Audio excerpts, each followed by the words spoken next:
Estamos iniciando mais um programa Viva a Voz Saúde, com muito prazer, muita alegria, neste sábado, 7 de março de 2026.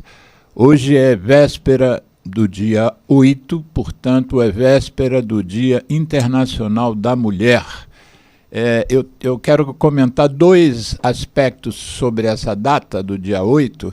Uma é que me remete a um grande amigo, um amigo muito querido que eu perdi há alguns anos. Ele morreu de infarto numa loja de departamento, experimentando uma calça dentro do vestiário lá da loja, e ele abandonou com isso um projeto que ele tinha sensacional, que ele era o sujeito no Brasil, ele era um cineasta, Zoroastro Santana, e ele tinha feito um documentário super premiado sobre Lampião. E a grande meta dele, então, já estava em fase de pré-produção, era fazer um longa dessa vez, que o outro era um curta, um longa-metragem também sobre o mesmo tema, mas com uma ênfase diferente. Ele iria enfatizar o papel da Maria Bonita dentro do cangaço. Ele era um grande estudioso do cangaço e tinha uma particular admiração pela Maria Bonita. E a coincidência é que a Maria Bonita nasceu justamente no dia 8 de março. Não é por isso que o Dia Internacional, não é pelo aniversário da Maria Bonita, mas ele tinha essa relação, e eu tinha conseguido, com a produção da Maria Gabriela, não é aquela jornalista, Marília Gabriela, que eu tinha conseguido para ele fazer um programa com ela no dia 8 de março, para ele contar essa história ao vivo. O filme já estava com os atores escalados, estava em fase de patrocínio, de conquistar patrocínio, mas já estava tudo certo. As filmagens iam começar provavelmente 2 meses depois do falecimento dele, né? Então já estava em cima para ele começar aquilo, e agora só na próxima vida. Outra marca que eu queria trazer aqui, que me chocou muito, aconteceu agora recentemente, que foi o chamado estupro coletivo de uma jovem de 17 anos aqui no bairro onde está o estúdio da rádio, aqui no bairro de Copacabana. A rádio Nossa Senhora de Copacabana fica aqui na Hilário de Gouveia, em frente à Praça Cerzedelo Correia, e esse evento trágico ocorreu aqui no bairro. Isso, para quem é do Rio de Janeiro, isso já é uma coisa bem conhecida. Esse fato, né, foi um estupro coletivo cometido aparentemente por 5 jovens, inclusive um menor de idade, que parece que liderou essa questão. E me chamou a atenção que 2 dos 5 jovens são da mesma escola, uma escola tradicional do Rio de Janeiro, e eu, que sou um militante contra o tabaco, né, tenho um trabalho já, esse ano estou completando 50 anos que eu estudo tabaco, e a gente sabe que o tabagismo, que eu opto por chamar hoje em dia de nicotinismo, isso começa na infância e na adolescência. E eu percebo a ausência da escola, da maioria das escolas brasileiras, no aconselhamento e na conscientização de meninos e meninas. Aliás, eu escrevi um livro que também está completando agora, em 2026, 30 anos, chamado Fumar Pra Quê, Meninas e Meninos, que está disponível, como sempre esteve, foi uma opção torná-lo um e-book, no site cigarro.med, de medicina.br. E eu vejo a dificuldade que a gente tem de dar ao jovem protagonismo no enfrentamento de um problema que lhes são próprios. O próprio jovem tem que entender que ele tem que enfrentar a indústria do tabaco, ele não pode ser manipulado por ela. E eu vejo a dificuldade das escolas comprarem essa ideia. E aí me chamou a atenção que um colégio tão tradicional, tão antigo, um colégio federal, inclusive, os professores são melhores pagos do que a maioria dos colégios de ensino médio, ensino fundamental.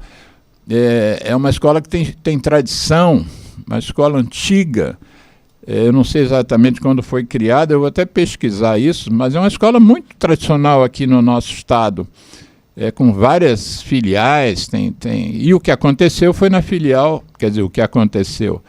Os 2 meninos dos 5 são da filial do Pedro II no Maitá. E eu fiz uma postagem no meu Facebook citando a minha estranheza que uma escola dessa, uma escola dessa possa emergir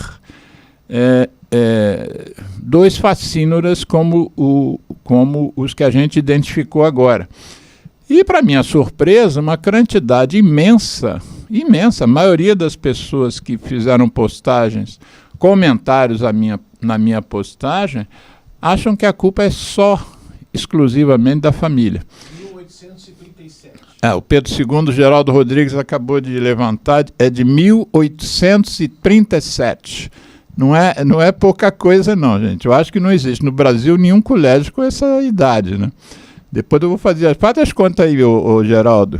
188 anos. 188 anos. Bom, eu trouxe aqui um convidado de hoje. Nós vamos falar sobre um tema, e esse tema eu vou deixar para depois.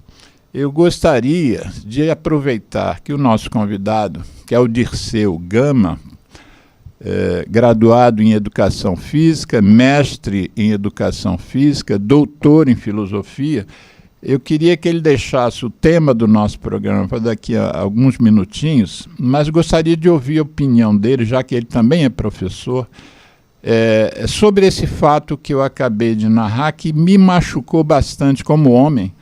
Nós 3 aqui no estúdio somos homens, né? Nosso lugar de fala não é exatamente o que deveria ser, né? Mas a gente tem o direito de se indignar com o nosso gênero, né? Mas o que você depreende de tudo isso que está acontecendo, que aconteceu com essa menina, e a repercussão e o papel da escola? Sobre tudo isso eu queria te ouvir. Dirceu, muito obrigado por você estar aqui. Daqui a pouco a gente vai falar sobre o seu tema. É um tema de pós-doutorado, não é isso? Foi um relatório de pós-doutorado. Resultado de uma pesquisa. Então, daqui a pouco nós vamos falar que tema é esse. Mas amanhã é Dia Internacional da Mulher e 5 rapazes acharam que tinham o direito de estuprar uma moça. Bom, boa tarde, doutor Milagres. Boa tarde, Geraldo. Essa questão que o senhor mencionou agora ainda não foi completamente, usar uma expressão aqui da fisiologia, metabolizada pela população do Rio de Janeiro, pelos habitantes de Copacabana, quiçá do Brasil, e isso provoca uma perplexidade muito grande, a meu ver, primeiro, porque foi um ex-namorado, com idade ainda, creio eu, que não atingiu os 18 anos, que arquitetou com uma ex-namorada um plano cruel, de, à medida que se relacionava com ela, deixa a porta do apartamento entreaberta, ou eu não sei se os colegas maiores de idade tinham a chave para entrar lá e ter início essa sessão, maldosa, violenta de estupro. E o que mais causou-me dissabor foi o fato de que a jovem foi agredida, bateram nela, machucaram-na. E isso tudo, quando eu vejo de soslaio na câmera do corredor que esses maiores estão entrando já com um certo sorriso no rosto, isso não passava de um entretenimento. Então, causar o mal ao outro, provocar dor no outro intencionalmente a título de entretenimento, né? E veja bem, nenhum deles chegou, creio eu, a 20 anos de idade. Isso demonstra o quanto, do ponto de vista ético, moral, nós estamos passando por uma situação problemática. E como o senhor falou, isso remete à escola, porque todos nós vivemos hoje num mundo contemporâneo onde não apenas as famílias são imbuídas, é claro, os responsáveis, é claro, de prover com alguns conteúdos moral a educação dos seus rebentos, mas as próprias pressões do mundo contemporâneo, excesso de informações, dificuldade dos pais manterem aquela relação de casamento ainda tradicional dos anos 50, muitos casais separados, muitos divórcios, de nutrirem com informações sobre como viver, por que viver bem, por que viver de maneira justa os seus descendentes. Então isso se torna tarefa curricular também da escola. A gente, quando fala de currículo, a gente não fala apenas da formação científica, da formação técnica, que é claro cabe às escolas, mas a necessidade delas ampliarem a concepção de currículo também é preemente. E nesse caso a gente inclui também manifestações sobre, por exemplo, na área do senhor, por que não fumar? Por que fumar? Qual o mal de fumar? Qual o bem de não fumar? Qual a importância de se respeitar e interagir com outros gêneros, sejam gêneros trans, gêneros cis, ou por que não devemos ter uma concepção etarista, desmerecer quem tem mais de 60 anos. Isso se transformou em tarefa da escola a permear transversalmente diversas disciplinas técnicas, biologia, língua portuguesa com literatura, educação física, arte, né? São tarefas... Biologia. Então são tarefas morais que podem estar incluídas dentro das unidades curriculares. Se a gente não atentar para isso, para esse papel coadjuvante da escola, periga que acontecimentos como esses se tornem cada vez mais frequentes, porque quem faz isso não faz para ficar quieto, faz para divulgar e às vezes até filmar, não é? O senhor, antes do programa começar, falava de Deep Web, para se tornar uma figura célebre, se tornar uma figura de envergadura social nos seus grupos de referência. E no mundo das redes, a gente sabe, né, que isso acontece com uma frequência muito grande. A necessidade de captar o olhar para si, não importa o que ser feito, né, exige necessariamente que a gente repense uma série de questões de formação. E formação é tarefa da escola, junto com família, com religião, com cultura. Então os desafios contemporâneos, eles passam necessariamente sobre como essas instâncias que são da civilização, né, o processo civilizatório é escolar, é cultural, é familiar, vai do micro ao macro, estão falhando quanto a formação das gerações vindouras.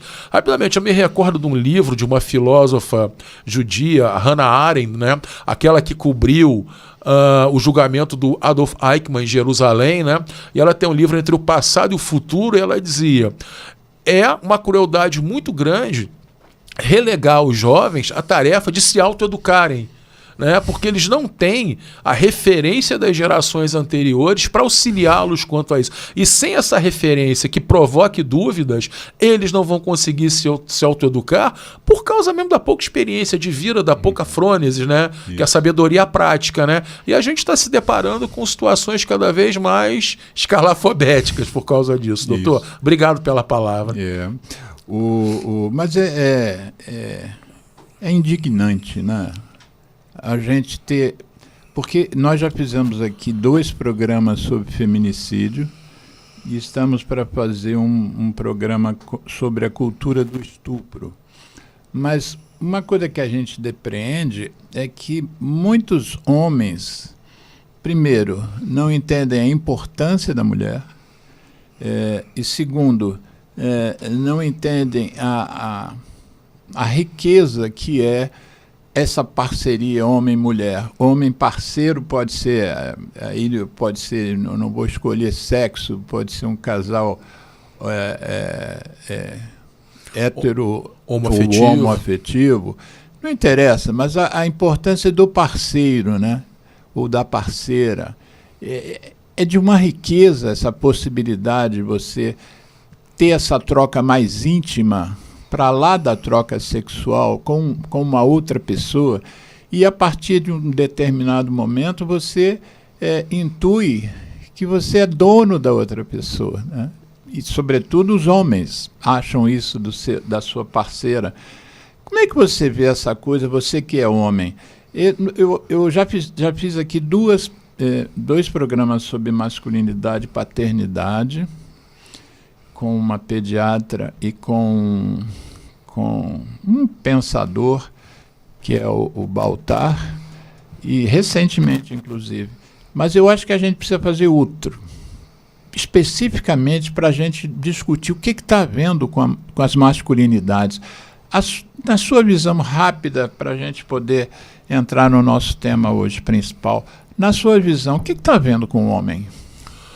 Bom, doutor... Porque a gente fala em cultura patriarcal, a gente vem com aquele discurso antigo, mas tem coisa nova acontecendo.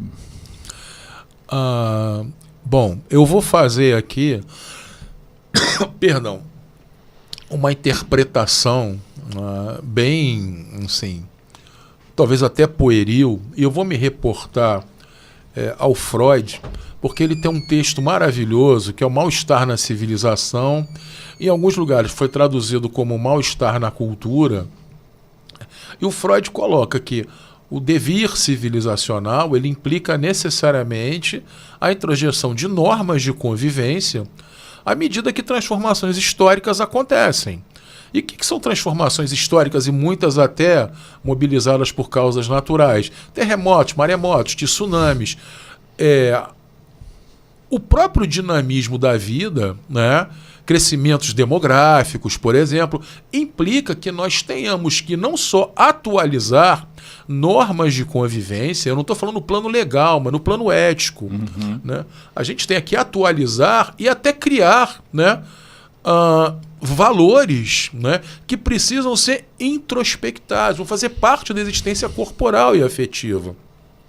Freud vai dizer, civilização nada mais é do que esse processo. E, dada a velocidade com que transformações históricas, demográficas, as crises ambientais, no volume que estão, vêm ocorrendo, cada vez mais se torna necessário que nós introspectemos valores do tipo coleta seletiva de lixo, cuidado com os rasgos de floresta próximo a rios e lagos, não instrumentalizar a água apenas para servir de irrigação para o agronegócio, não pensar a água apenas como um meio de mitigar o aquecimento das grandes usinas que geram os computadores de inteligência artificiais. Tudo isso exige que uma moralidade coletiva mais ampla ela tem que ser dinamizada. Então, necessariamente, nunca foi tão importante ser político como nesse momento. E a política, né, a arte de negociar com os habitantes da polis, né, isso é grego, ela é uma necessidade de sobrevivência coletiva. E, por outro lado, o Freud também disse, é uma dimensão nossa que também é desejo, é animalesca. Nós somos instintivos. O senhor médico sabe, nós temos tanto a calota do córtex, que é da racionalidade, da ponderação, mas tem um elemento reptiliano dentro da gente, que é da nossa própria espécie, né? Filogenético. Então a gente está sempre nesse conflito entre desejo e controle do desejo. E por isso que a arte marcial pode ser muito interessante. E parece que nos tempos contemporâneos, né, o Zygmunt Bauman fala isso, houve uma liquefação de uma série de valores políticos universais, valores de convenção, como se o universal ficasse démodé, né? Bom, freudianamente, se você tira uma série de anteparos de valores universais, o desejo ele não aceita cerceamento. Né? E aí o que vai acontecer? As mais esdrúxulas pretensões, as mais problemáticas tentativas de vazão, que vão redundar, por exemplo, nisso que a gente estava falando agora. E quanto mais civilizatoriamente nós vivermos, mais nós temos que discutir e introspectar normas. Por outro lado, se o desejo também não for devidamente cuidado para que essas normas não sejam alvo de recalques cada vez maiores, e a importância da arte, da literatura, porque são canais de desvio do desejo recalcado rumo a uma criação mais nobre, rumo à resolução de questões. Eu gosto nas minhas aulas de dizer, né, o Geraldo é músico, que o Eric Clapton, quando o filho dele faleceu, caiu na piscina, um menino, é claro que naquele momento, né, ele se culpou como pai, aquela questão de não estar presente do lado do pai, é uma coisa normativa, cultural, o pai que toma conta. Ele desejou se matar, mas em compensação, ele compôs Tears in Heaven, né? Que dizem que os acordes dele Lágrimas no Paraíso. Exatamente, os acordes dele mudaram. Ele sublimou aquilo em obra de arte. Né? A civilização é isso. Quanto mais contenção, mais você tem que recriar hermeneuticamente os mecanismos para que as pessoas aprendam a lidar com os efeitos dessa contenção. Por quê? Civilização é ruim? É contenção. Pior se não fosse. A gente não estaria aqui agora para conversar. Provavelmente. Né? A gente não estaria. Então, né, ela é meio que uma pressão necessária. E como o mundo é histórico, toda hora a gente está tendo que atualizar o papel da ética no mundo. A bioética hoje é o renascimento da ética em escala global. Né? E eu acredito que é basicamente isso. Nunca foi tão necessário as escolas repensarem eticamente a formação curricular dos alunos para o mundo que virá. Porque as transformações que nós estamos vivenciando também são muito intensas, não é? Muito intensas. E cada vez mais, né? Agora a gente, por exemplo, tem primeiro a internet, né? Primeiro os computadores, depois a internet, depois as redes sociais e agora a inteligência artificial, né? Que os desdobramentos ainda são incomensuráveis. Isso. Os usos que podem ser feitos dessas ferramentas. Por exemplo, há 2 semanas a gente está assistindo drones controlados por inteligências artificiais atacando o Oriente Médio, não é? Então, a gente vê o quanto essas ferramentas e quem as detém pode empregá-las para finalidade de destruição. Né? E se vangloriar. A bomba atômica é um exemplo disso. Né? A ideia inicial era muito boa, não era para desaguar na bomba atômica. Né? Santos Dumont, quando cria o avião, a grande lamentação que levou à morte foi ter visualizado o uso na guerra para destruir. Quando ele criou, né, aquilo como um meio de diminuir distâncias e, com isso, tornar encontros mais rápidos acontecidos, facilitar o diálogo. Né? Porque nós somos seres de convivência, a espécie humana é de convivência, é de cooperação. Né? Mas se nós não temos viva essa prerrogativa no nosso existir e nós apenas dermos vazão narcísica ou até mesmo patologicamente a fim da destruição, aquela questão do sadismo freudiano, há pessoas, né, que sentem prazer em ver o outro sofrer. Eu acho que esses meninos que estupraram, jovens, adultos, eles têm ali um certo viés psicopático, um certo viés de obter prazer vendo uma mulher sofrer. E se eles, né, são, veja bem, tão discutidos nas últimas 2 semanas, pode ser que estejam acontecendo casos semelhantes na mesma geração que a gente não tem acesso. Exatamente. Vamos dar margem ao tema, então, da nossa entrevista de hoje, do nosso bate-papo de hoje, que você já teve aqui na bancada uma outra vez sobre um tema muito interessante, sobre o qual eu também aprendi muito, foi a vigorexia. Eu, como estava fazendo a edição da chamada do nosso programa de hoje, eu queria uns dados do seu currículo e eu recorri àquele vídeo E fiquei, enquanto eu trabalhava, assistindo a entrevista novamente. Eu recomendo aos nossos ouvintes e telespectadores deste programa que assistam o outro, que eu vou, na reedição do programa, eu vou botar um link. O programa chama-se Vigorexia, e eu nem vou dar spoiler, mas sugiro que vocês assistam para entender o que é a vigorexia, que fala muito do que você hoje trouxe já como um narcisismo, né? A ideia do nosso próprio corpo e a importância que a gente dá a ele, às vezes não tanto quanto a gente deveria dar aos nossos pensamentos, né? As nossas motivações maiores pelos altos fins da existência, da nossa existência. Mas eu faço esse convite. Eu acho que esse programa merece ser visto por quem não ouviu ainda. E eu gostei de rever o programa também. Não precisa ver só uma vez não, viu, gente? E aí, você sugeriu, eu citei que você é mestre em Educação Física, graduado em Educação Física, é docente, né, professor universitário da Universidade do Estado do Rio de Janeiro, que é uma das melhores universidades do país, eu considero. Você depois fez doutorado em Filosofia e está... esse programa que nós estamos fazendo hoje, o título você que deu, Artes Marciais, Saúde Mental e Cognição. Eu sempre peço aos convidados para darem o título, porque eles dão o norte do programa, né? Quando você dá o título, eu tenho um norte para saber por onde que a gente vai.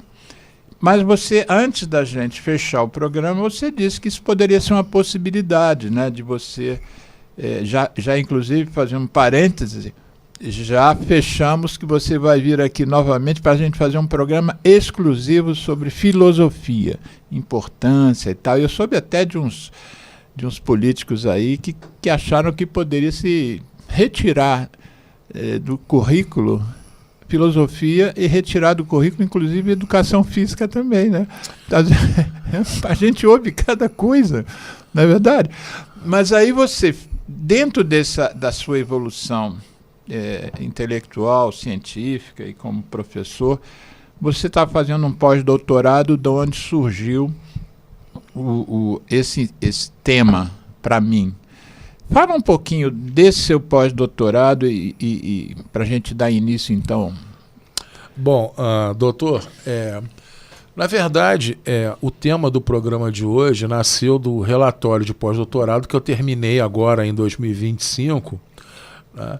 E o que funda, na verdade, vou fazer um breve prolegômeno aqui, o que funda o filosofar é a perplexidade diante de uma série de questões da existência com as quais a gente se depara, né?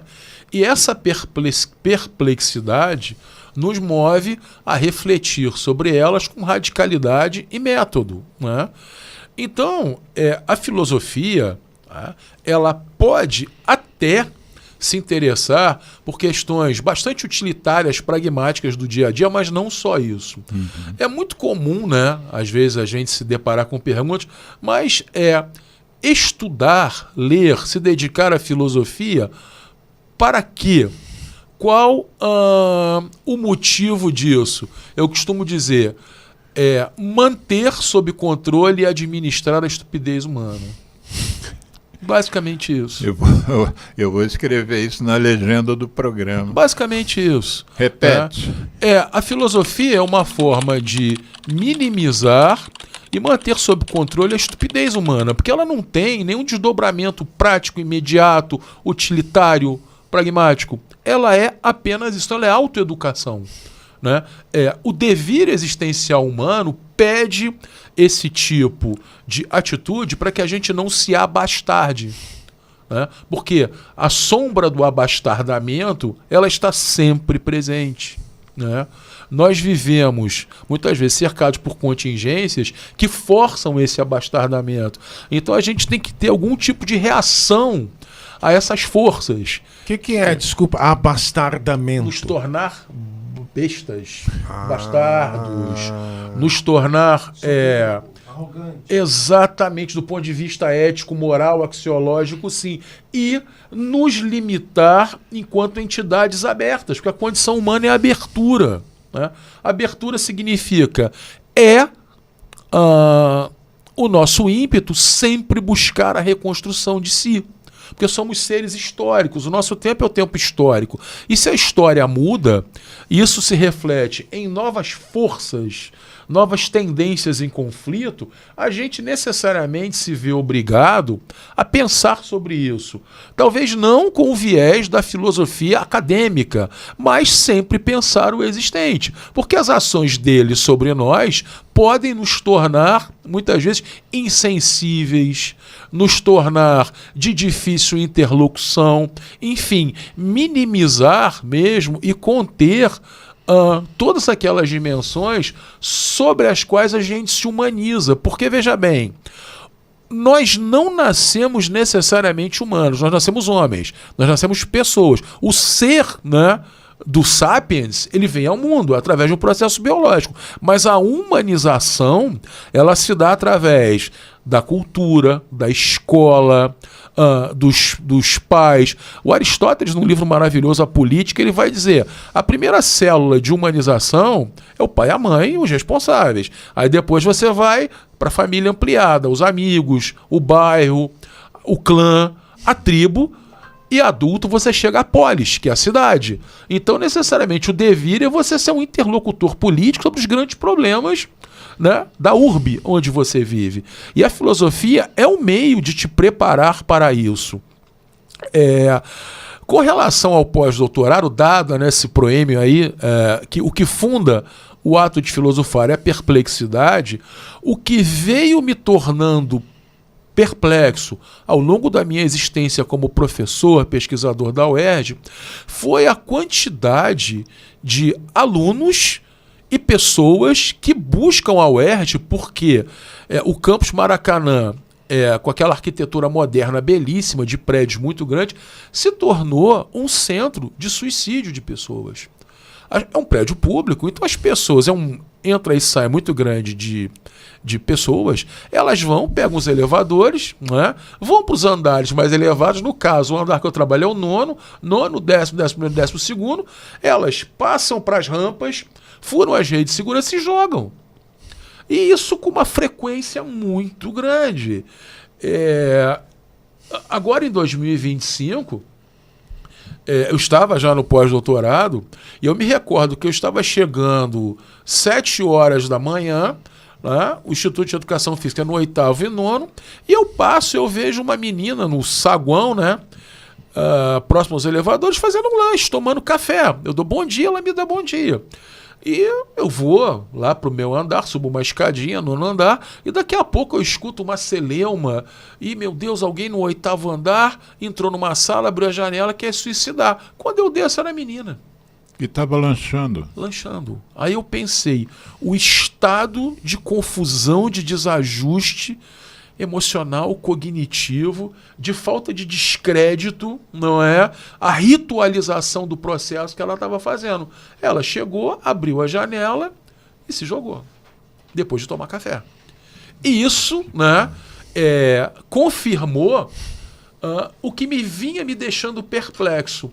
O quanto o cotidiano, né, desse mundo liquefazedor vem trazendo problemas mentais, emocionais, cognitivos e corporais, porque o corpo somatiza isso. E isso me levou a fazer um pós-doutorado em filosofia lógica, área de concepção lógica, epistemologia e filosofia da mente. Pensar os processos mentais que vêm ocorrendo de forma a compreender como essa relação entre o bios, né, e o social se constrói. E aí, né, como todo trabalho de filosofia acadêmica, nos obriga a rever textos antiquíssimos, né? E eu me deparei com o fato de que, desde sempre, as artes marciais estiveram vinculadas a projetos heróicos de formação de homens, de fazer com que, na Grécia Antiga, e eu vou já falar sobre isso, e a gente tem um correlato no Oriente, esse projeto de formação de homens buscasse, acima de tudo, capitalizar o que os gregos chamavam de timê e arete, honra e excelência. Honra e excelência. Por quê? Nós necessariamente nascemos com potencialidade para ser honrados, ou seja, do ponto de vista moral, bons, justos, corretos, e a excelência é justamente o quanto a gente maximiza isso. Porém, isso não está dado biologicamente. É a construção humanizante ao longo do outro, da cultura, das gerações mais velhas, dos professores. Honra e excelência. Né?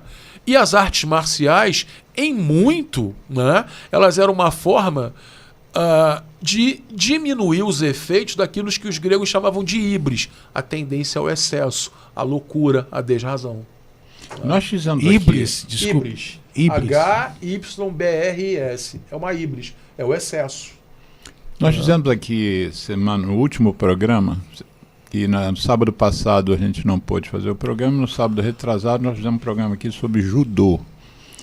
E eu perguntei ao convidado, Marco Aurélio, mesmo sobrenome seu, né? Marco Aurélio da Gama, e eu perguntei a ele sobre esse nome, né? E esse artes marciais. Ele citou, e aí eu queria que você também aprofundasse essa questão, ele citou esse marciais vem de Marte, que era o deus da guerra, né?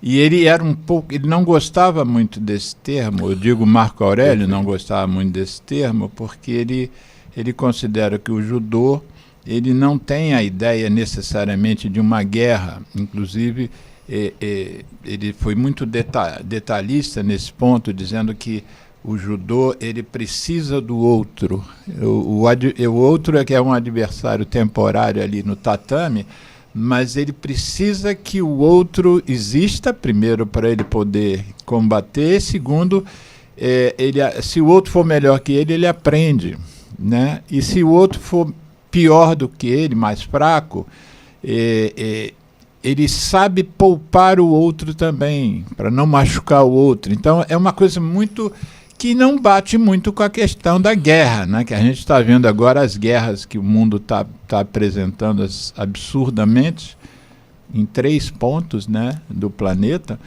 Mas fala um pouquinho sobre esse nome artes marciais.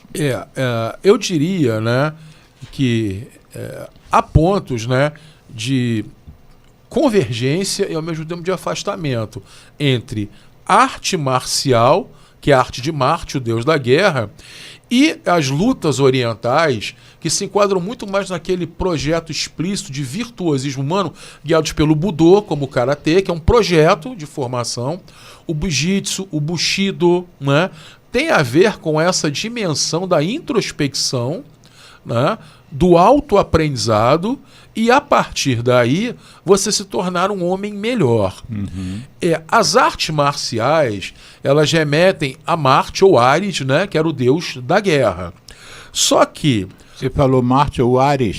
Porque Ares em grego, e depois quando a cultura romana absorveu, que era um povo guerreiro, dominador, toda a tradição grega, a gente vê a pujança, Ares assumiu o nome de Marte. Né? Então, as artes da guerra, utilitariamente falando, elas se reportam a Marte. Mas Ares, que era o deus da guerra grego, ele tinha uma abrangência muito maior do que o Marte romano. Né? A gente tem Heráclito, por exemplo, que era um pensador pré-socrático, a seguinte máxima: a guerra, só que era em agon de agonismo, de conflito, é o pai de tudo. Né? E o Heráclito, na verdade, ele está dizendo que o cosmos, o universo, a natureza, ela se replica autodestruindo-se. Né? Essa era uma máxima heraclitiana. Né? Ele vai dizer, a natureza, para existir, ela tem que se autodestruir. Os seus componentes, na verdade, são ilustrativos de forças em embate. Por exemplo, o gado come o capim. Então ele mata o capim a partir do momento que ele o extrai da terra e as raízes não estão mais em contato com o solo. Porém, nessa digestão, né, os excrementos do gado vão fertilizar novas sementes naquela mesma terra. Então, é o cosmos se destruindo e se renovando, se destruindo e se renovando. Por isso que a ecologia, né, é o nome grego. Logia vem do logos, que é uma racionalidade. O eco é o oikos, que é a morada de todos. Então tem uma racionalidade na morada de todos, que é essa renovação que o Heráclito vai dizer. Não existe isso sem embate. Para que o gado viva, ele tem que matar o capim. E, por outro lado, o capim morto, que se transforma em excremento, vai ser posteriormente a fonte de novas vidas. Né? É a relação entre os elementos que compõem o todo interagindo. E a ideia do Ares, né, como deus do Agon, ela é muito interessante porque Hesíodo, que era um grande poeta, né, ele tinha acho que, se não me engano, era na Teogonia, né? Ele tinha uma descrição em que ele dizia: há duas deusas Eres, deusa da justiça. Uma é má e a outra é boa. A má Eres é aquela que impele o sujeito a ter inveja do outro, a querer o que o outro tem, e aí o outro também pode querer o que o primeiro tem, e eles entram naquele conflito e se matam. Essa é a má justiça. Por quê? Justiça pressupõe ajustamento, que é equilíbrio. Então os dois, enquanto forças antagônicas, lutam e se matam. E aí ele vai dizer, mas também tem uma boa Eres. O que é a boa Eres? É aquela que me faz, dado o desejo de ver o que o outro tem, casa, esposa, filhos, buscar os meios de também ter o que ele tem, imitando os procedimentos dele, e não saqueando e destruindo. E aí, né, o Nietzsche, ele lê, o jovem Nietzsche, lê esse poema, né, essa descrição de Hesíodo, né, e aí ele coloca, os gregos encontraram a solução, a pedagogia da luta. Os jovens, através da luta, porque a luta ela simboliza as energias do cosmos heraclitiano em constante embate. E na luta, você mobiliza raciocínios e afetos que você tem que capitalizar e inibir. Capitalizar e inibir. E isso é um processo de formação. As energias do cosmos é como se elas fossem canalizadas para você e ali, nessa prática, você se torna um homem melhor, porque você aprende a diferenciar na arte do corpo o que é ruim e o que é bom. Né? A arte de Ares, né, depois da degringolação dos romanos, ela pressupunha isso. Né? Rapidamente, doutor, o herói grego, e não existe, talvez, personagem mais emblemático do que o herói, a grande galeria de heróis gregos, Hércules, Aquiles, Ulisses, todos eles foram treinados em agonística, que era a arte da luta. Então eles aprendiam pugilato, luta corporal, caça, que era, caça no sentido de se eu tiver que buscar um alimento e me deparar com um animal, eu vou ter que lutar com ele, porque o caçador também é caçado. E o educador modelo dos heróis era um centauro, né? O Quiron, que era meio homem, meio animal. Né? Então ele tinha as duas dimensões, né? A dimensão da híbris, do excesso, do animal, do instinto, e a racionalidade humana. E todos os heróis, depois que eram educados por Quiron, eles iam existir lutando. Fosse para proteger um povo, fosse para evitar que aqueles afinados com a Maeres fossem matar uma população. O destino do herói era justamente, depois de passar por Quiron, lutar, né? E sempre, né, com essa perspectiva, né, de empenhar-se e, de alguma maneira, ganhar. Porém, rapidamente aqui, o agonismo também tinha a mesma raiz etimológica de agonia. Agonismo, lutar. Agonia, dor. Todo existir lutando, enfrentando, defendendo uma causa traz dor, traz sofrimento. E os heróis aprenderam isso. mas até o final das suas existentes, que é trágica, né? Não é só épica, né? E eles estavam experimentando a dor, o sofrimento, mas lutando por uma causa. Por isso que a arte marcial do Ares era um projeto de engrandecimento. E o correlato no Bushido, no Bujitsu, no Budo oriental, do karatê, do judô, né? Práticas que envolvem treino, disciplina, mudança da alimentação, rotina, com tudo que isso traz de sofrimento. Poxa, hoje eu tenho que treinar, meus colegas não vão treinar, eu tenho que me alimentar adequadamente, tenho sono. Isso é um projeto de disciplina do corpo. E o que você, você estava falando sobre o porquê a sua ideia no pós-doutorado, e você trouxe aqui uma coisa dramática que foi aquele suicídio, né? E onde entra a ligação entre arte marcial, que é o título do nosso programa, né? Artes marciais, saúde mental e cognição. Você vai deixar essa resposta para o segundo bloco do programa. O Geraldo vai botar uma música falando mal do cigarro. E a gente volta já.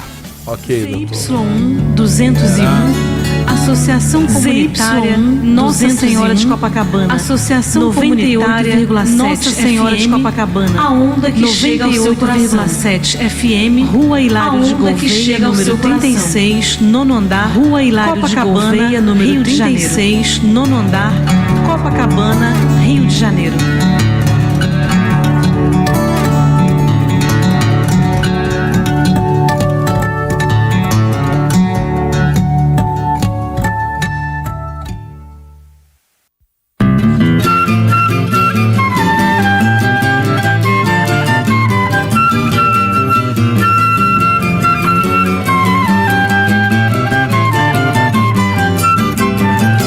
Sou fumante à luz do sol e do neon. Quem não gosta de cigarro desconhece o que é bom. Pra tosse também não sabe que a bronquite infernal, juntamente com pigarro, são meu charme matinal. Vivo soprando por aí muita fumaça, com alegria, pose e graça, perfumando os salões. E assim de cores consegui os tons mais belos. São meus dentes amarelos e marrons os meus pulmões. Para meus brônquios alcatrão é vitamina e a doce nicotina, esperança de troféu. Pois do tabaco hei de ter a minha flor, um fantástico tumor que me levará ao céu. Mas se não ganho, afinal, o caranguejo, ainda há um desejo que eu quero consumado. Já que eu não posso ter de tudo, eu quero parte, pelo menos um infarte pra também ser safenado. A impotência não assusta, camarada, vale mais uma tragada que o prazer sexual. O enfisema não está fora dos meus planos, pois fumante há muitos anos, o evento é natural. Uma gastrite duodenal, uma esclerose, finalmente em dupla dose, sei que um dia vou ganhar. E vou vivendo assim feliz a minha vida, até que a morte bem sofrida possa então nos separar. Para meus brônquios alcatrão é vitamina e a doce nicotina, esperança de troféu. Pois do tabaco hei de ter a minha flor, um fantástico tumor que me levará ao céu. Mas se não ganho, afinal, o caranguejo, ainda há um desejo que eu quero consumado. Já que eu não posso ter de tudo, eu quero parte, pelo menos um infarte pra também ser safenado. A impotência não assusta, camarada, vale mais uma tragada que o prazer sexual. O enfisema não está fora dos meus planos, pois fumante há muitos anos, o evento é natural. Uma gastrite duodenal, uma esclerose, finalmente em dupla dose, sei que um dia vou ganhar. E vou vivendo assim feliz a minha vida, até que a morte bem sofrida possa então nos separar.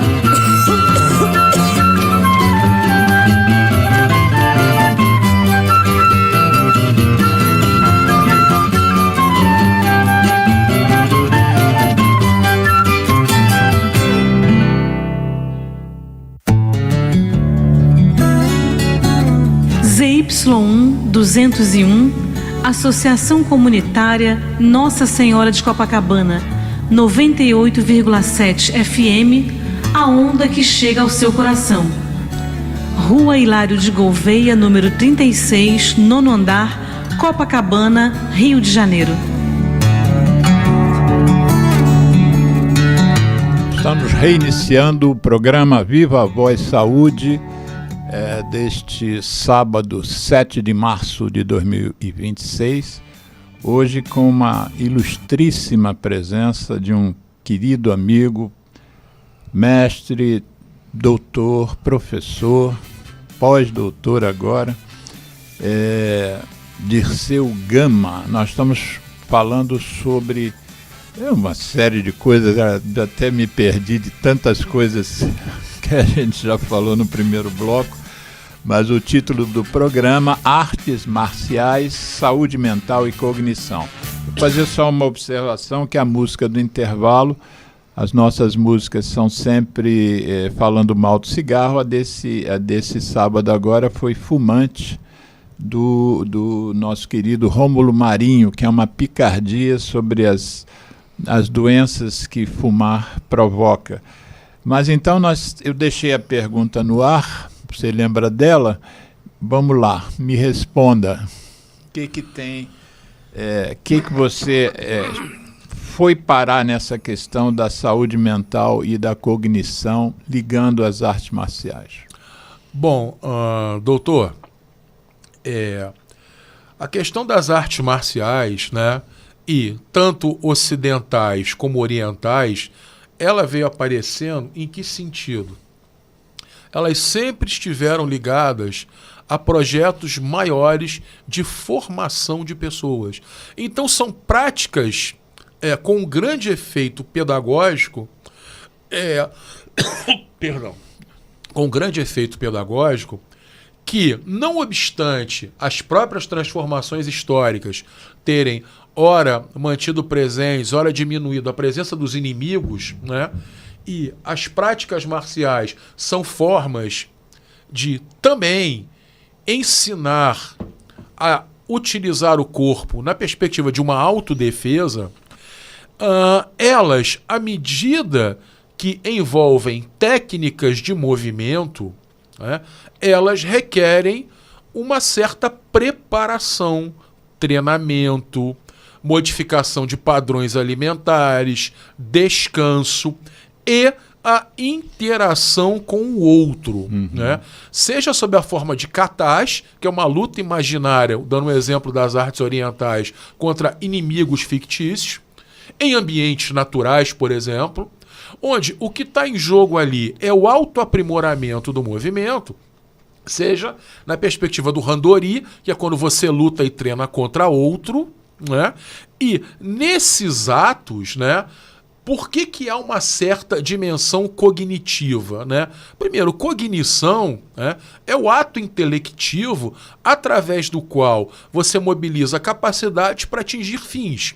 Então é raciocínio, né? E para que a cognição ela atinja esses fins, ela pressupõe programação de ações, planejamento de atos, memória de trabalho. É um raciocínio conforme finalidade.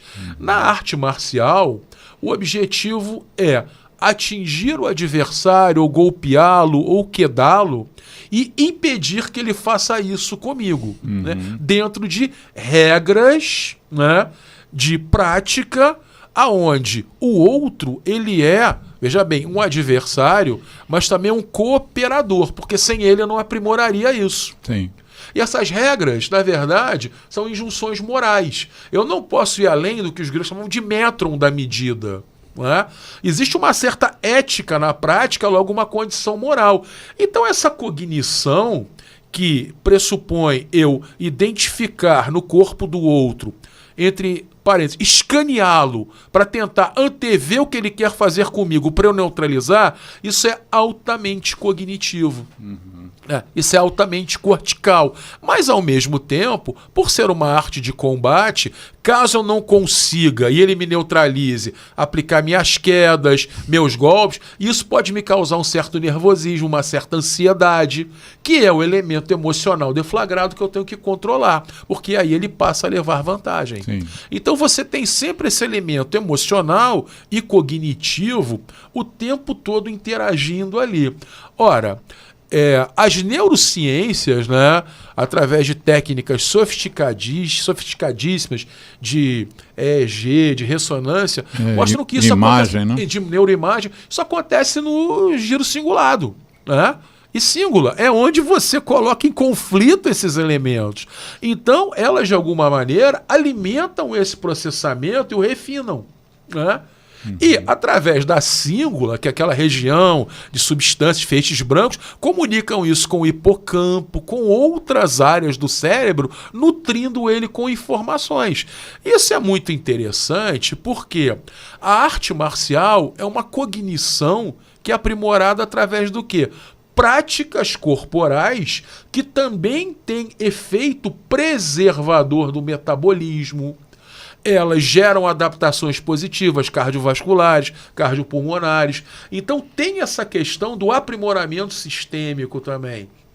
E um dos grandes problemas que nós temos hoje, principalmente com o avançar da expectativa de vida, é o declínio cognitivo. Sim. É o declínio cognitivo, né?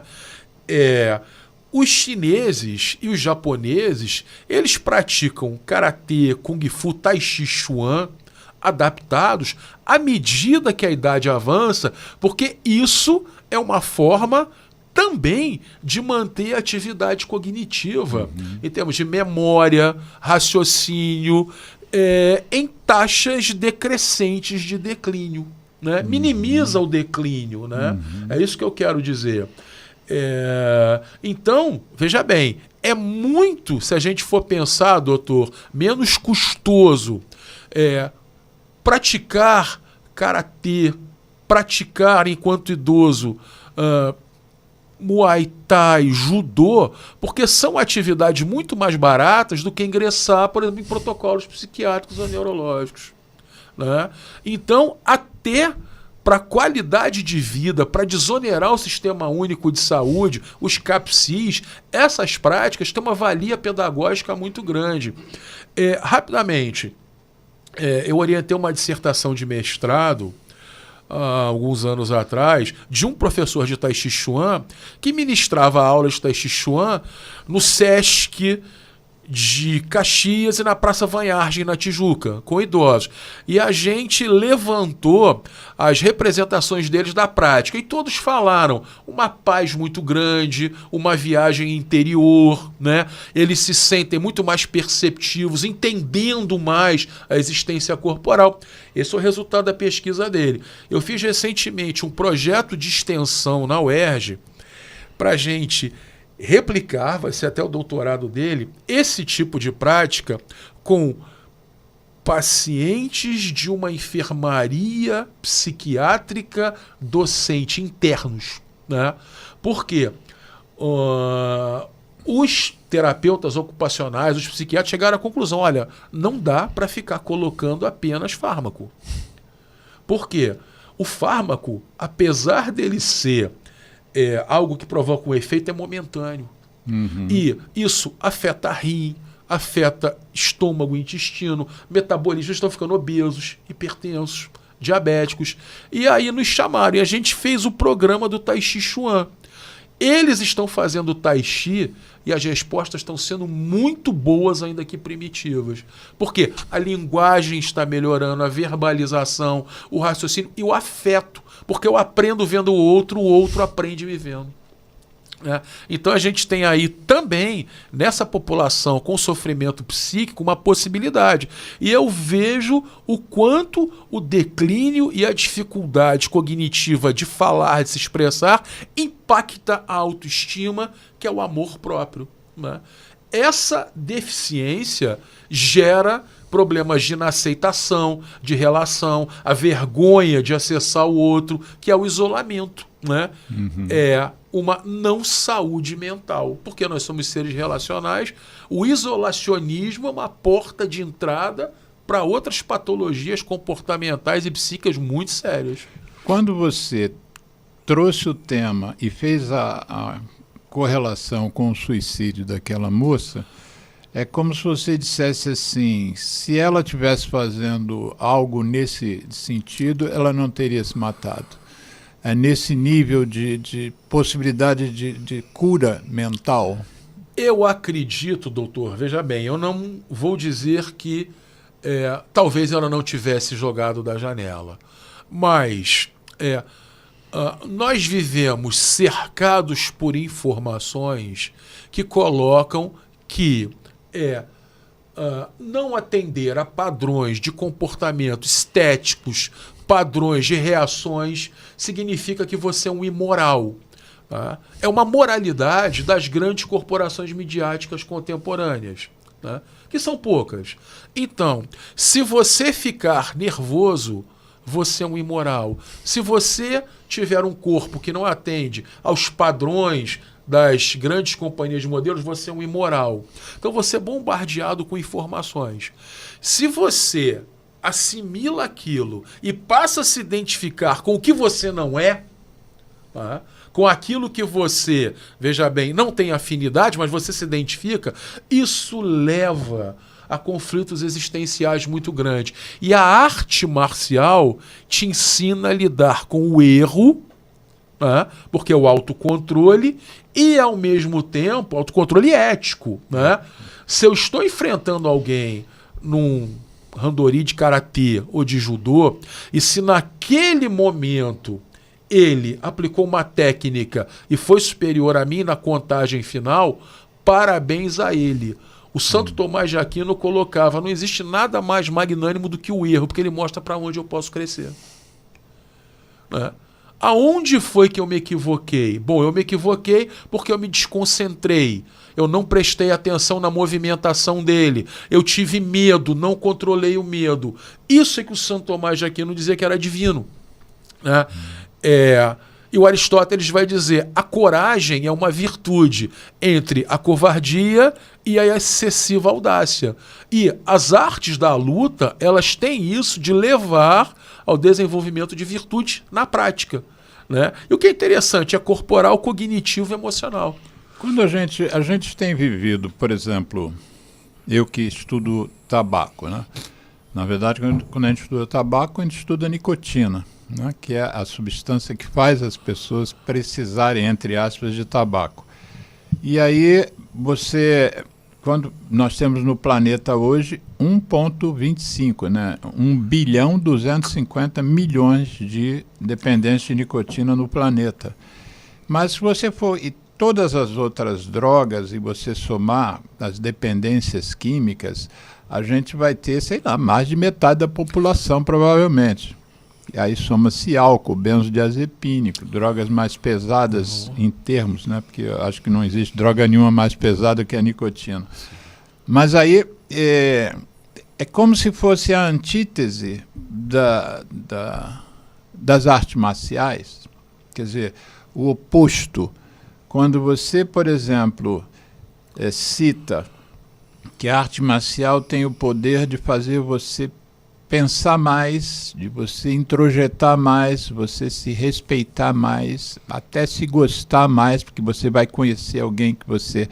Essas drogas normalmente fazem o contrário, né? Destapam, você não pensa, né? Você usa a droga e não pensa nessas coisas, você não vai pensar no seu erro para aprender com ele, você vai simplesmente se dopar ali e vai aplacar o tal nervoso, né? Você não tem autocontrole, você está botando uma droga que ela vai exercer um controle de te acalmar e de te fazer superar. Essa é uma questão muito interessante que o senhor coloca, né? E aí, de novo, vou me reportar, né, ao Freud, ao conceito de sexualidade. E muitas pessoas não entendem. Quando o Freud ele cria, naquela transição do século XIX para o XX, o conceito de sexualidade, né? Ele disse que as crianças, os jovens, tinham ímpetos sexuais. Aquilo causou um furor. Meu Deus, criança ter sexual. Esse cara é um indecoroso. Degenerado. Um degenerado. Na verdade, ele queria dizer que o nosso corpo é um dínamo que é o tempo todo mergulhado em conflitos e impulsos, ora prazerosos e desprazerosos. Tá bom? Desde a infância. Tá bom? Exemplo. Por que ele vai dizer que a boca da criança é, vamos dizer assim, um órgão sexual? Porque quando a criança experimenta calor, frio, algum mal-estar, ela chora, ela quer o seio da mãe. Por quê? O seio tem a dupla função para ela, de fornecer o alimento e de apaziguar pela boca, porque o seio vem com o abraço, contato, desenvolve uma relação afetuosa com a mãe. E aí ela tem a ansiedade diminuída. O que ela anseia? Ter o seu dissabor reduzido. Né? A questão do tabaco, a questão do cigarro, né? Ela em muito passa por um mundo onde há pressões que geram desprazer, mas ao longo da formação, né, e muitas pessoas precisam de terapia, precisam de escola, que isso seja discutido na escola, o mundo, por si só, ele é ontologicamente desprazeroso. Existir é enfrentar problemas. Os heróis sabiam disso, gregos. Né? Por isso que tinham agonia. Eles tinham que lutar para vencer os dissabores, por mais que isso causasse sofrimento. O mundo ele é desprazeroso. Só o mundo infantil que é muito prazeroso. E à medida que a gente cresce, obrigações morais, sociais, obrigações laborais vão aparecendo. A resposta, muitas vezes, a isso é ansiedade como sintoma. Como eu vou lidar com tudo isso? E diante do despreparo, a gente recorre às soluções de curto prazo imediatas. Álcool, tabaco. Porque eu estou querendo fugir de algo, reencontrar algo. Né? No caso, uma falsa sensação de paz, que minimize os meus anseios.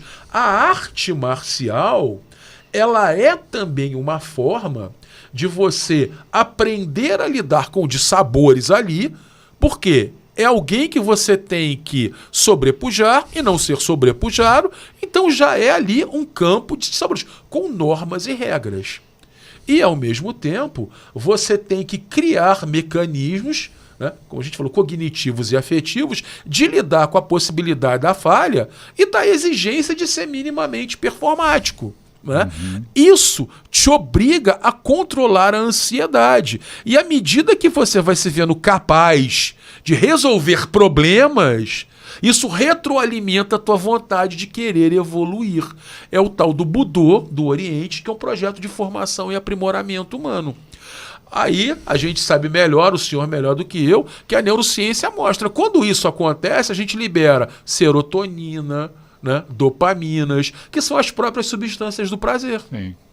E a gente quando fala em cigarro, e a gente faz muito essa correlação com a fase oral, né, que você trouxe aqui, né? Quer dizer, o seio que gerava prazer e apaziguava as dores, as ansiedades, é ressignificado no cigarro. Ressignificado no cigarro. Você sabe que é um desejo de mãe. Uma das coisas que a gente trabalha em quem está tentando parar de fumar é trabalhar a oralidade no sentido, por exemplo, aula de canto. Vai fazer canto. Sublima na voz. Na voz, isso porque está saindo pela boca. Perfeito. Muito bom. Muito bom. Declamar poesia. Isso, exatamente. Declamar poesia. Exatamente. A boca, a boca é a primeira grande expressão de prazer de todos nós. Exatamente. Por quê? Mal a gente nasce, a mãe já dá o seio. Isso. Né? Então é o órgão ligado ao acolhimento materno. A criança, quando está sozinha, às vezes nervosa, ela chupa o dedo. Isso. Isso. Tem crianças que têm dificuldade de largar a chupeta. Perfeito. Né? E a gente vê os adolescentes, por exemplo, eu que trabalhei muitos anos em escola de ensino médio, naquelas tenebrosas semanas de prova, todos chegando sem pele na unha, mastigando, e eles falam, meu Deus, eu tenho que comer bombom, chocolate, né? Então eles invocam a oralidade como um mecanismo atenuador da ansiedade. A gente vê muito em filme uma mulher nervosa, normalmente a cena é com mulher num pote de sorvete, né? Certo. Comendo sorvete no pote. Perfeito. Para aplacar o estresse. Né? E, doutor, aproveitando o ensejo, o senhor sabe que nós vivemos, né, uma epidemia global de obesidade. Sim. Né, de obesidade. Destarte os casos extremos, né, as compulsões alimentares, e muito, elas são um reflexo de uma existência onde os gatilhos provocadores de ansiedade são constantes. Sim. Pressão para tirar nota boa. Eu conversava agora há pouco tempo com o Geraldo.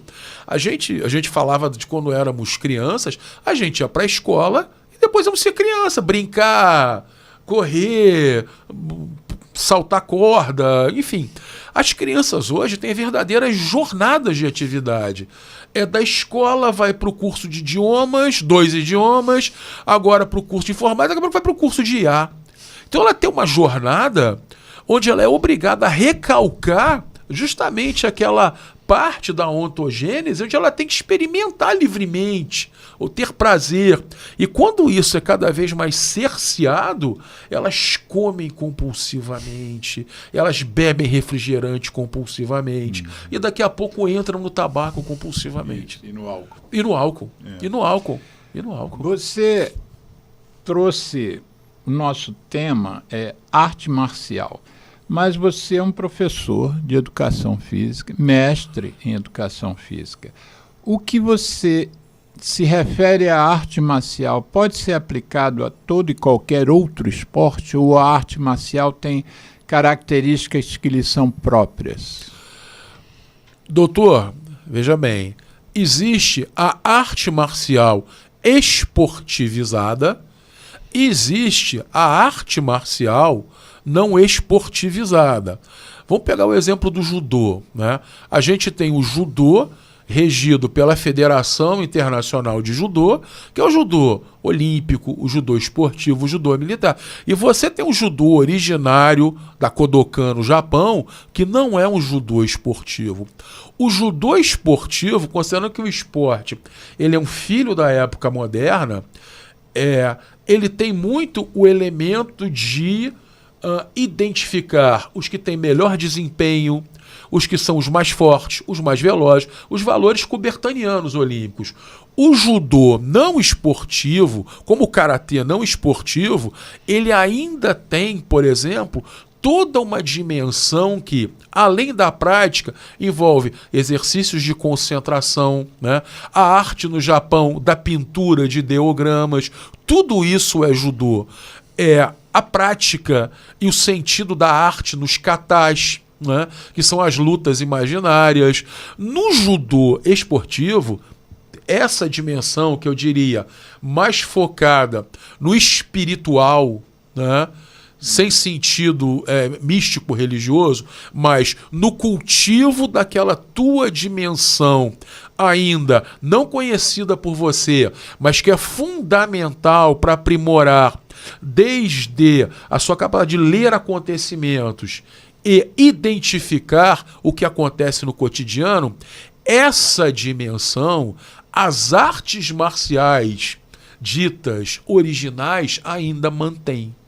E os outros esportes não têm essa característica. Ainda que eles exerçam algum efeito, eles não têm isso como eixo norteador principal. Né? E as artes marciais têm.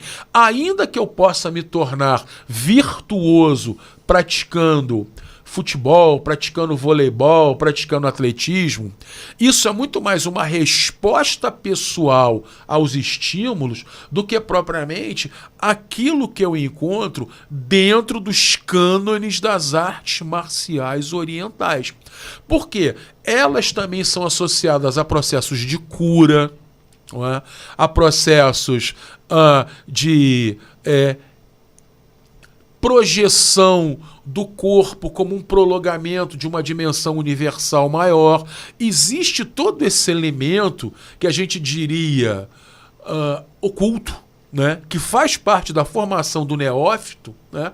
Porque uma característica das artes marciais é que elas se assemelham a rituais de iniciação.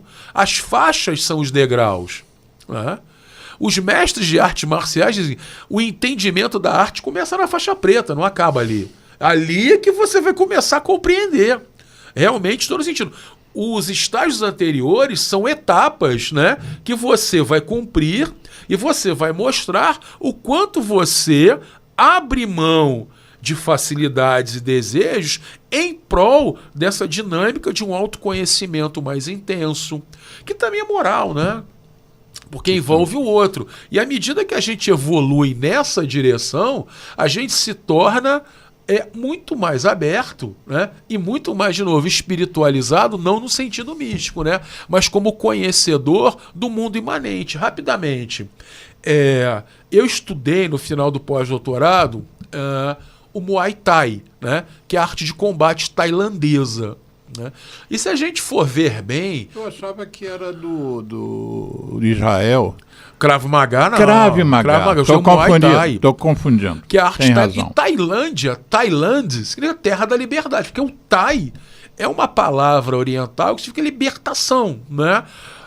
O símbolo do Thai é meio que aquele yin e yang, né? Uhum. E por que a Tailândia ela é chamada de a terra da libertação? Porque ela foi historicamente ocupada por egressos da China e do Nepal que nunca aceitaram e sempre quiseram dominá-la, né? Então, o Muay Thai significa treinar para manter a terra livre, né? E é muito interessante, né? Porque eu fui investigando isso. O Muay Thai, né? Ele parte do pressuposto de que você tem que se preparar em estrito contato com a natureza. Então, os centros de treinamento são na floresta. Não são nas academias? Não, lá na floresta. E a linha do budismo que inspirou o Muay Thai é o budismo Theravada, não é o Mahayana, porque o budismo Mahayana é aquele de que o afastamento do mundo é que leva à iluminação. O Theravada não. É o ingresso cada vez maior na imanência, na dificuldade, que vai te permitir meditar junto com os agentes causais do sofrimento, da dor. Então o treino deles é muita corrida, sabe? É permanecer o tempo todo em lugares úmidos de calor, porque eles dizem, segundo o Theravada, a iluminação vem justamente quando você chega num nível tal de agruras, de dificuldade, que ali é que você percebe a solução para os problemas, né? Uhum. É a tal da resiliência. Resiliência, exatamente. É a tal da resiliência, né? O Muay Thai é isso, é uma prática teravádica de resiliência. Eu mencionei aqui o programa que nós fizemos com o Marco Aurélio da Gama sobre judô, né? Uhum. E eu aprendi bastante com ele, sobretudo uma figura, né? O Jigoro Kano. E aí o Jigoro Kano, ele me contou uma história que o judô veio do Jujutsu. Mas no Jujutsu, as disputas envolviam a morte do adversário. Sim. E o Jigoro Kano, o Jigoro Kano, ele antes do sujeito morrer, ele tomou conhecimento do Jujutsu, não é Jiu-Jitsu, não, Jujutsu, né? Japonês, né? Ele pegou lá os cadernos e via como é que eram os golpes. Todos os golpes estavam desenhados, né? E ele pegou aquilo, aperfeiçoou, só que parou de ser morte, não podia ter morte, né? E aí ele escreveu, eu fiz uma pesquisa rápida para poder ajudar na entrevista com o seu xará Gama, e aí diz o seguinte, o Jigoro Kano, que é o criador do judô, preconizava que os valores do judô deveriam ser os a seguir. Isso aí é um texto que eu escrevi. E eu vou ler aqui, porque eu quero ouvir tua opinião, se isso se aplica a outras, né? Então, cortesia. O Jigoro Kano dizia que esses eram valores do judô. Cortesia, para ser educado no trato com os outros. Coragem, para enfrentar as dificuldades com bravura. Honestidade, olha que valores, né? Honestidade para ser verdadeiro em seus pensamentos e ações. Modéstia, para não agir e pensar de maneira egoísta. Honra, para fazer o que é certo e se manter de acordo com seus princípios. Faltam 3. Respeito, para conviver harmoniosamente com os outros. Nós estamos falando de uma luta, né? Mas uma luta que tem valores... Exatamente.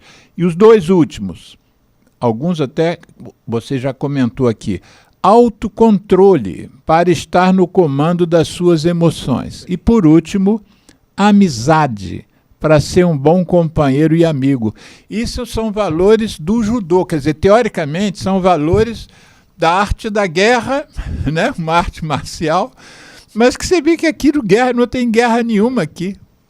Na verdade, se a gente for... Tem um filme do Kurosawa, eu esqueci o nome, mas nesse filme ele está transformando em arte a transição do Japão feudal para o Japão Meiji moderno.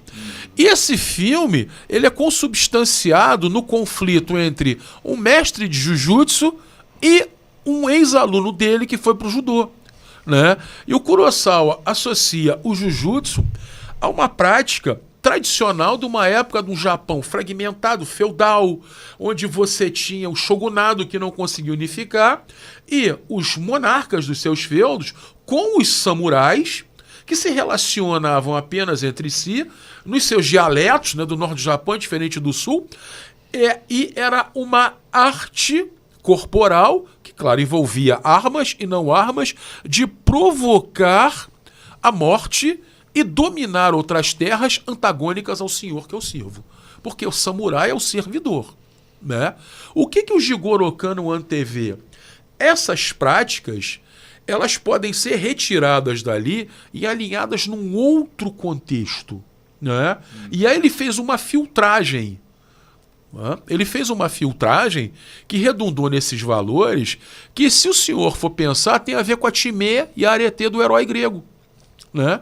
Na verdade, é um projeto de formação de homens através de mecanismos práticos, de saberes práticos desenvolvidos pela tradição, que, por exemplo, vão provocar rompente de dor. Claro, tomar uma queda dói, você tem que aprender a cair, né? Vão provocar dissabores. Claro, você vai transpirar com uma manta. Isso não vai ser prazeroso.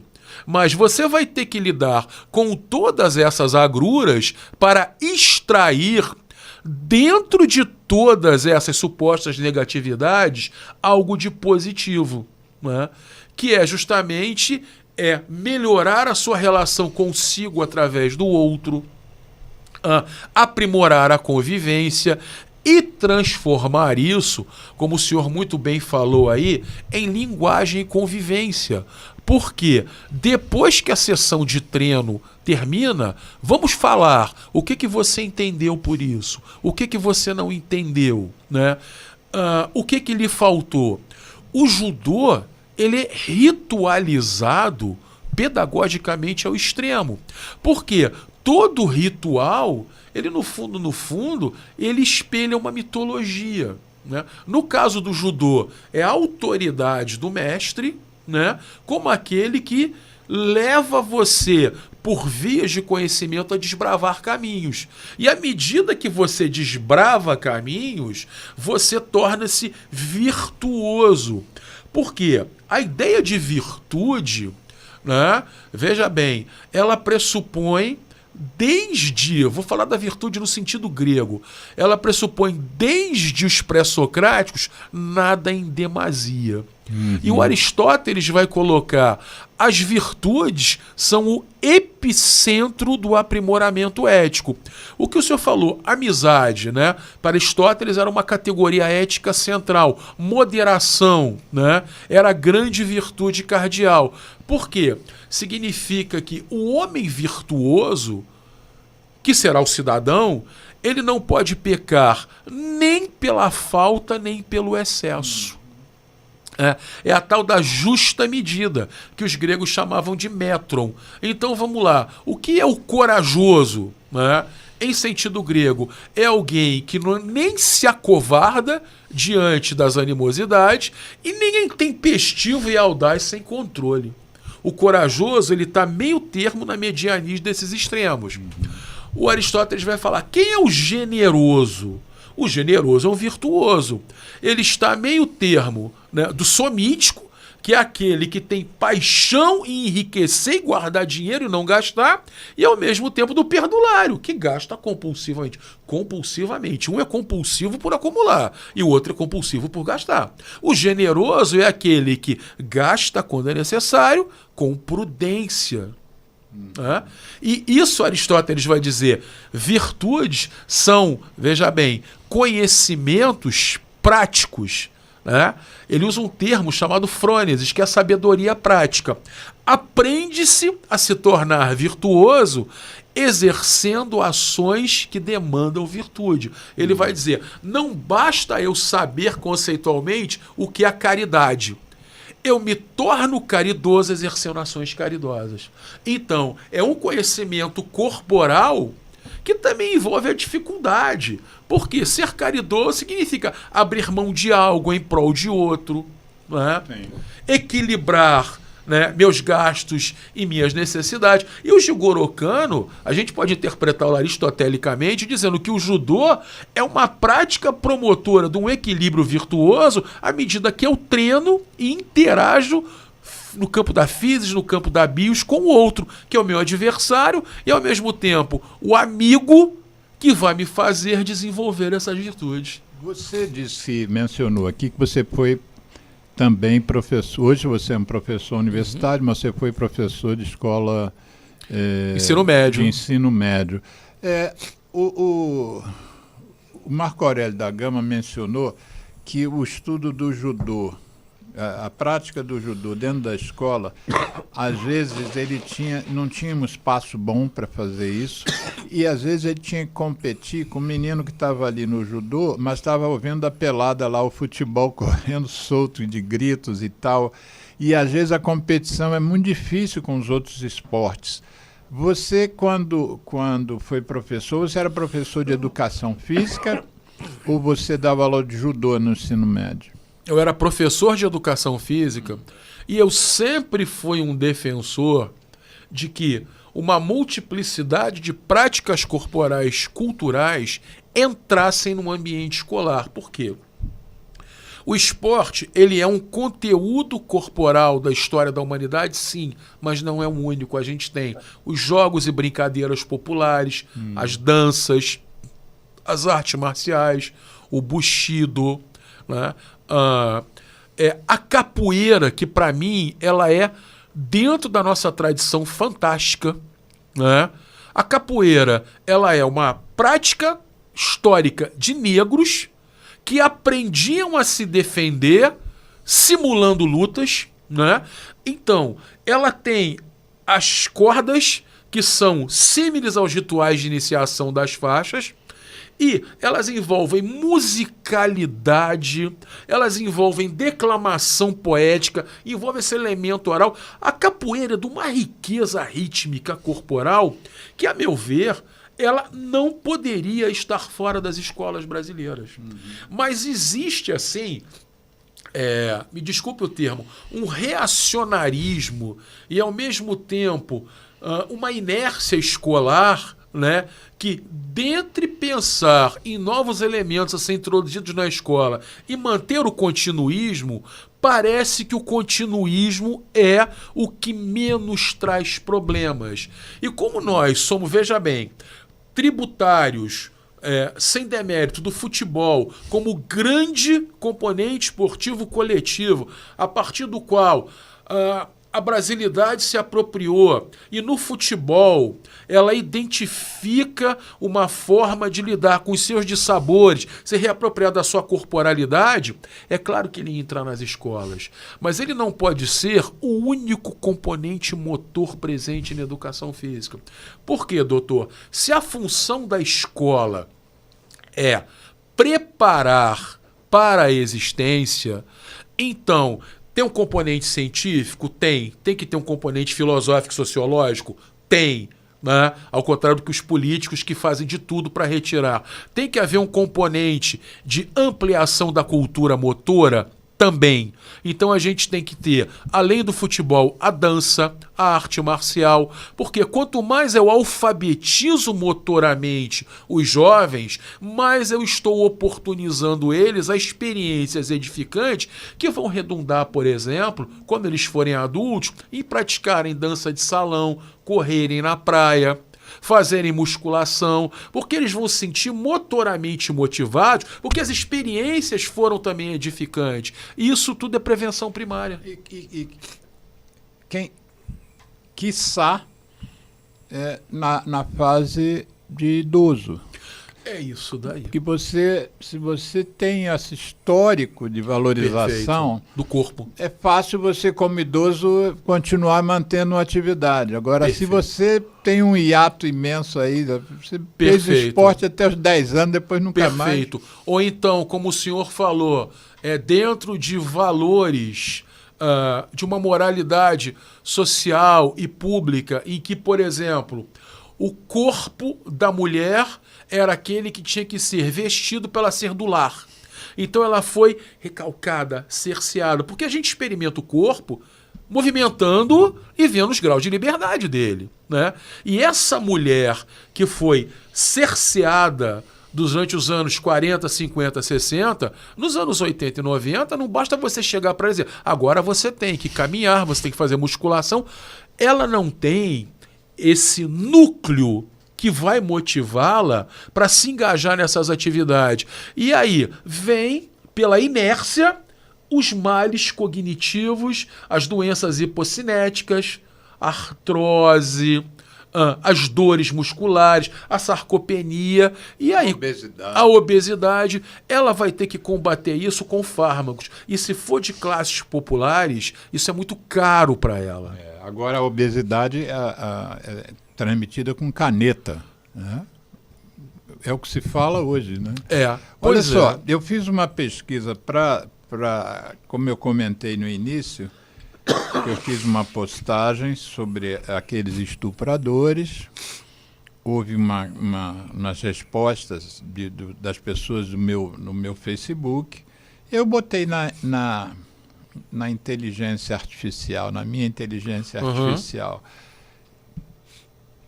Eu botei esta pergunta: para que servem os colégios? Foi simples, curto e grosso. Resposta: eu vou botar só os subtítulos, não vou fazer os comentários. E primeiro ele responde, a inteligência artificial respondeu: os colégios existem para cumprir várias funções fundamentais na sociedade. Eles não servem apenas para transmitir conteúdos, mas para formar pessoas. E aí vem os subtítulos: transmissão de conhecimento, para isso que serve o colégio; desenvolvimento intelectual, para isso que serve o colégio; socialização; formação cidadã, os colégios servem para isso também; e preparação para a vida profissional; e o último é desenvolvimento pessoal. Então, realmente, o colégio não serve só para ensinar química, nem física, nem matemática, nem a língua mãe, né? Aí a inteligência artificial faz um resumo disso tudo. Diz assim: os colégios existem para transmitir conhecimento, formar cidadãos, desenvolver pensamento crítico e preparar as pessoas para viver e trabalhar em sociedade. Que é o que você disse aqui hoje em vários momentos. Que era o sentido da educação grega, da academia grega, né? com Platão e Aristóteles. O sentido da academia ateniense era esse, formar para a polis, né? E por isso que o jovem, veja bem, acho que é o Protágoras do Platão, ele vai dizer, o jovem ao entrar na academia, saindo da vida doméstica, a academia vai fazer a transição para a vida pública, quando ele for adulto, para ser o cidadão da polis. E aqui, ele vai começar com educação física, que era ginástica.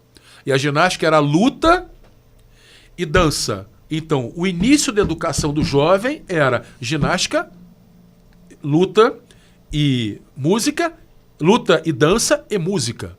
Né? A arte das musas, que eram as artes da sensibilidade e do corpo. E depois ele iria para retórica, oratória, geometria, ética, né?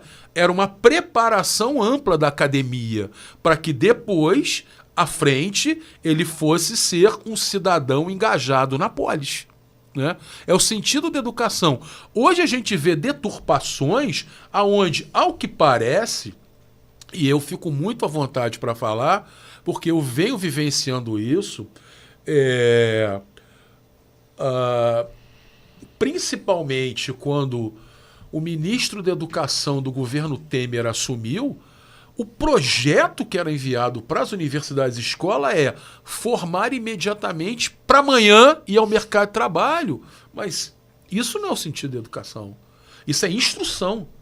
Você quer reduzir a educação ao componente instrucional. Mas a educação ela é muito mais ampla. A instrução faz parte. Ok. A instrução didática faz parte. Mas não esgota o ato educacional. Ele é muito mais amplo. Muito mais amplo. Existe a dimensão artística, da literatura, da música, né? Existe a dimensão do corpo, das educações corporais, existe a dimensão científica, mas tudo isso com a meta da formação e não com o sentido de alocar imediatamente no mercado de trabalho. Porque essa é a leitura neoliberal, né?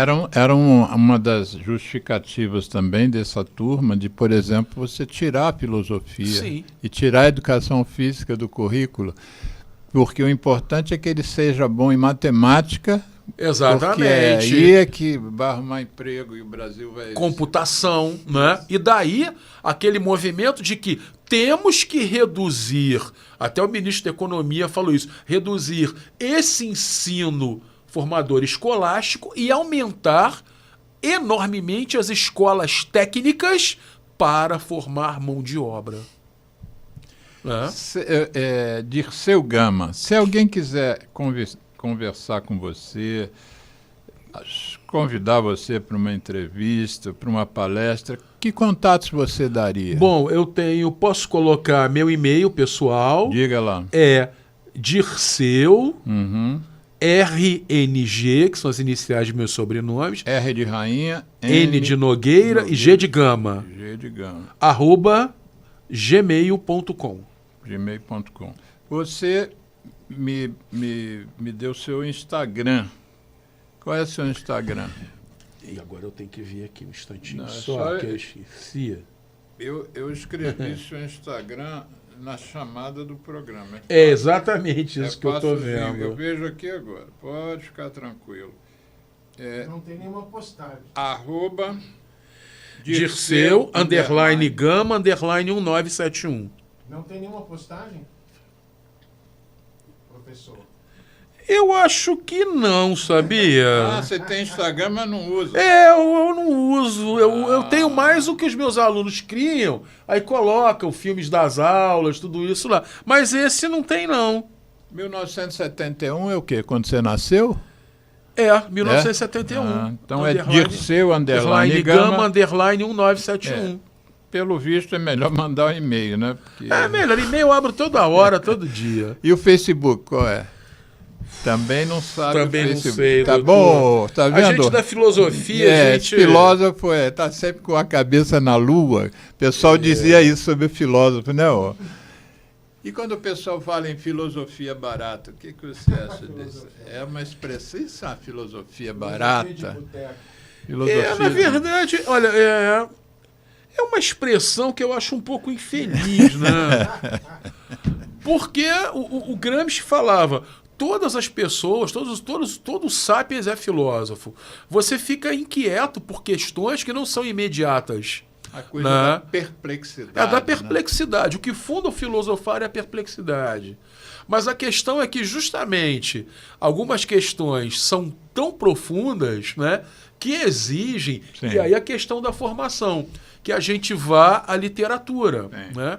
E até hoje, a principal forma de você aprender filosofia, né? Eu, como me doutorei em ética, né? É você ver os textos dos grandes filósofos, tá bom?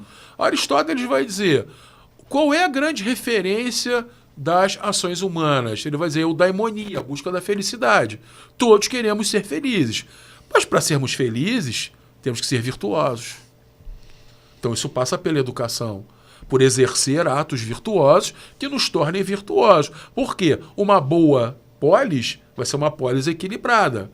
Mas a polis não é uma junção de pessoas, então pessoas equilibradas vão dialogar equilibradamente. A trajetória do Aristóteles, do Ética Nicômaco e Ética Eudemo até a política, vai evoluindo essa questão. Né?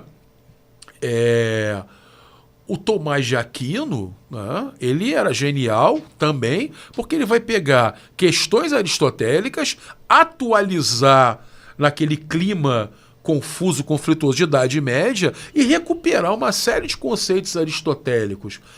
Por que eles são clássicos, né? Porque as questões que eles tocaram, doutor, até hoje são inesgotáveis. São inesgotáveis. Né? Por que Marx é um clássico?